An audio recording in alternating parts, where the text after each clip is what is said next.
Today we're going to be talking about Spyro 1, Spyro 2, and of course we can't forget 3.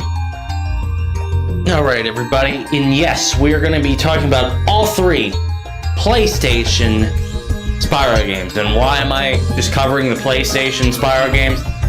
Because when I was a kid and when PlayStation was relevant, Spyro was the shit.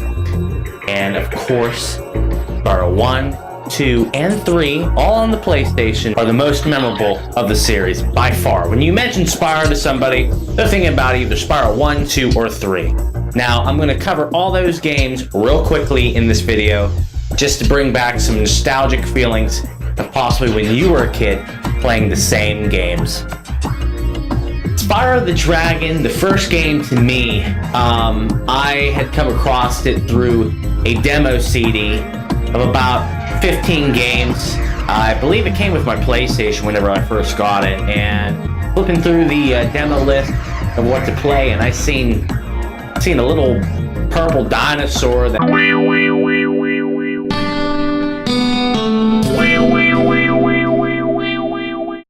can breathe fire and charge people with his horns. I seen that, I'm like, I really want to play that. How awesome is it to be a dragon? I mean, come on, chase people down. You get the option to melee with your horns, charge them. You can blow smoke up their ass. I mean, breathe fire. I mean, there's a lot of things you can do, and it's just like you can just terrorize, destroy, vandalize, kill, incinerate, bruise, beat, batter. And those really weren't thoughts going through my head as a child. The first game, I ended up playing the demo, and I liked it. We were in the first stage of the game, the first home world, the artisan world, where all the dragons supposedly lived and flourished. And the story kind of went like, apparently the dragons were talking, and they offended this guy named Gnasty Gnork, and, they were all turned to stone, or whatever it was, and you, as Spyro, were the only dragon left untouched, and you basically had to save the dragon universe. But playing that game, being such a young age at the time, and the one thing I noticed and what I remember of the game, and especially when I look back and I replay it, there's definitely a feeling of solitude and isolation in a way. The game is kind of like, here's Spyro, control him, save the universe, go ahead. You know what I mean? You're on your own. There really isn't much character interaction besides whenever you save the dragons. And then they don't really appear that long. They just give you a little message and disappear. And it's kind of like, you're just alone. And, there's certain parts of the game where I just felt was really confusing, a little bland. And it was just like, at certain points, you're just wondering, like, what's going on? What's the purpose of this? Who are these people? What are these enemies? What are they doing here? What are they doing, period? It's just a lot of confusion, especially as a young player. You just can't. I just remember not being able to comprehend, so therefore I ended up quitting the game. Like, I maybe got through a quarter, maybe 50% of the game, and I just stopped. I said, it's cool and all, but like, this is getting a little too weird. A lot of these freakishly, designed characters and monsters, whatever. It's just, and the things you had to do, I just kind of lost interest. I'm tired of thinking. Tired of thinking so much and getting stressed out over this stuff.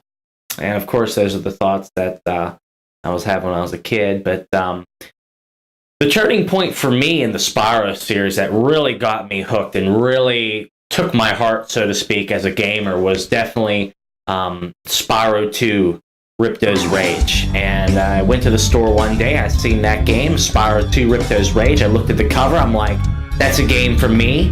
It looks like, Spyro's going through the fire and the flames.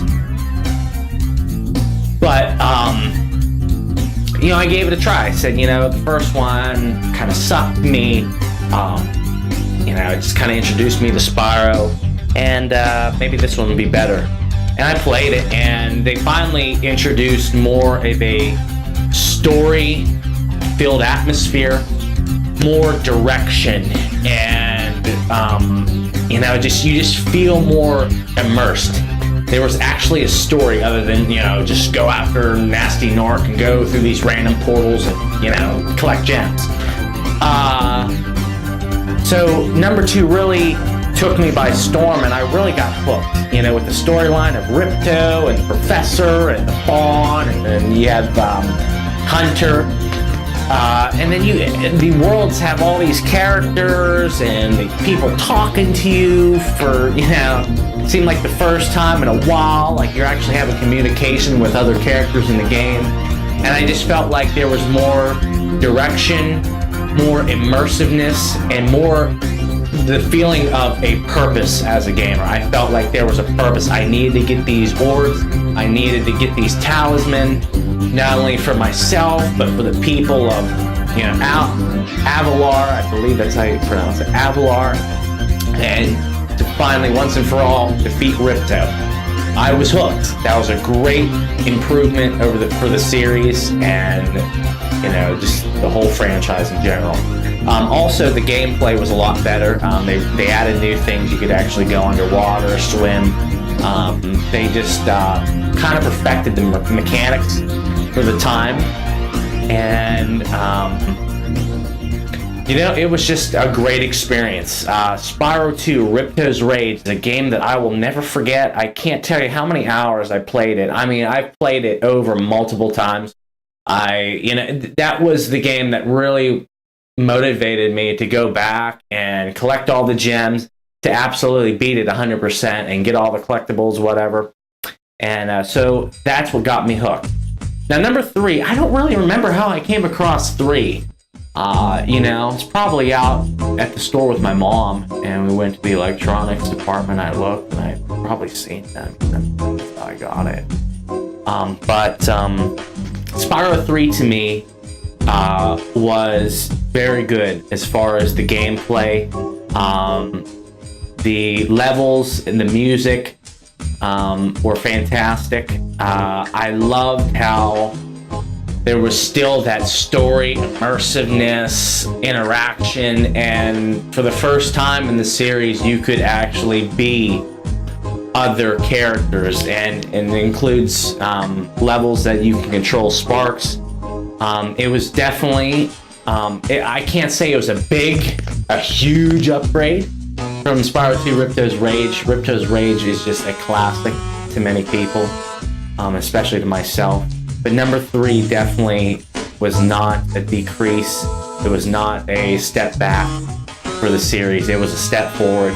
They just made everything that was good in Ripto's Rage and just kind of built on it just a little bit better. And that's all you needed to do, especially for us young gamers at the time.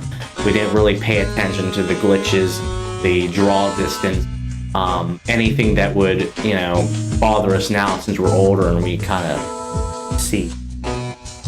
One of my favorite moments in that game for Spyro 3 was finally, after the previous game and 3, we could finally, for the first time, take on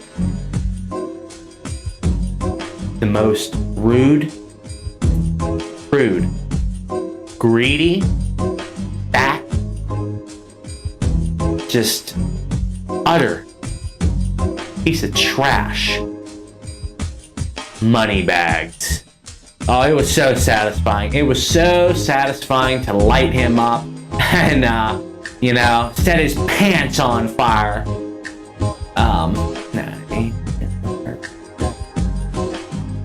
Just blew a little smoke up his ass, that's all. Gave back all them gems. You know what I mean? And should never with Spyro in the first place. You don't with Spyro. You don't mess with Spyro. Spyro, he might be little. He might only be a foot tall. It seems like in the game they made him out to be a foot tall, which is ridiculous. Because every other dinosaur.